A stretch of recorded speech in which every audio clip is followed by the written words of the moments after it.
Kumpul mainan, kumpul kenangan. Selamat datang ke video bersama SM Collector. Hari ni kita nak unboxing figura Boboiboy yang terbaru keluaran Monster.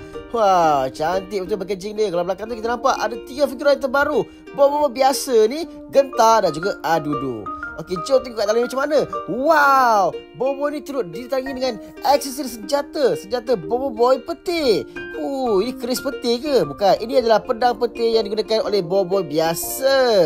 Okey, dari segi figura ni dia memang detailing dia cantik juga. Kepala boleh berpusing, tangan boleh berpusing, dan warna dia pun agak detail guys. Tengok.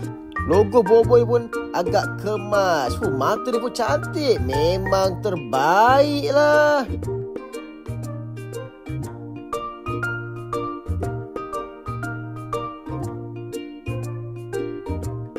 Dua aksesori senjata tu boleh dipakai di tangan kiri dan juga tangan kanan Boboiboy.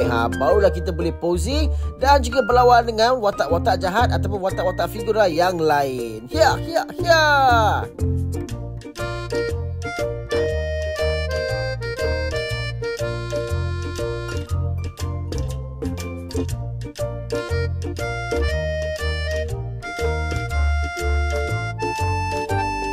Kalau dah ada Boboiboy, kenalah ada Adudu.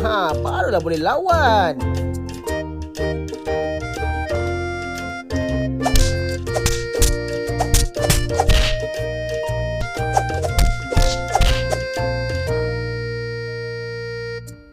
Apa yang seronok pasal figura ni, kalau anda ada lebih daripada satu figura, senjata ataupun aksesori figura ni boleh ditukar-tukar. Tengok ni, sebagai contoh, Adudu pun boleh guna senjata Boboiboy.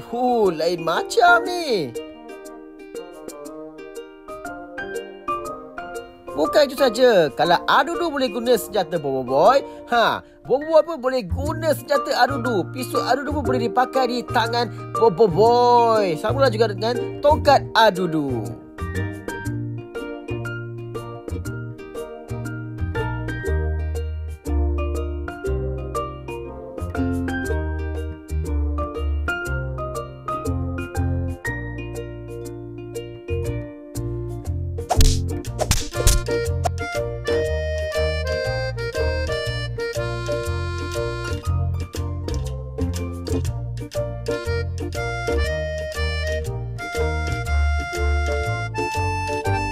Kalau kita dah ada Boboiboy punya figura, tak lengkap lah kalau tak ada jam Boboiboy. Jom unboxing Boboiboy Watch. Kuasa di tanganmu.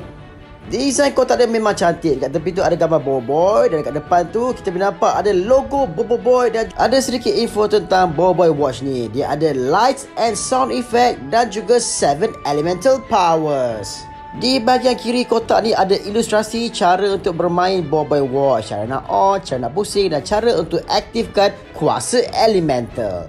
Dekat belakang ni pula ada sedikit penerangan tentang produk Boboiboy Watch ni. Be a hero. Kotak bahasa English guys.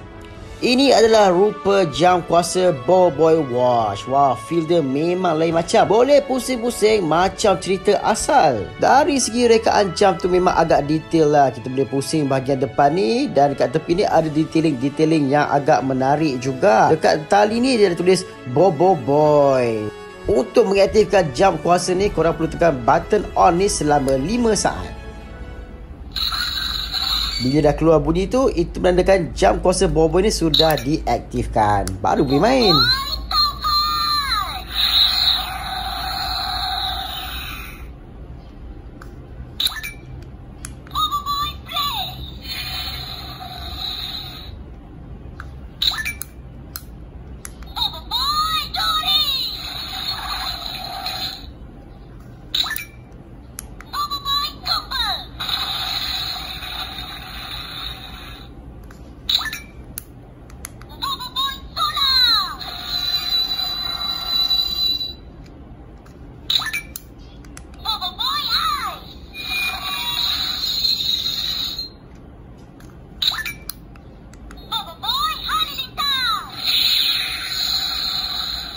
Selepas selesai bermain, pastikan korang tekan button off ini selama 5 saat untuk jimat bateri. Kesimpulannya, jika anda adalah peminat Boboiboy, ini adalah koleksi mainan yang perlu anda dapatkan. Dan yang bestnya, jam ni muat kat tangan saya selaku orang dewasa. Memang terbaik.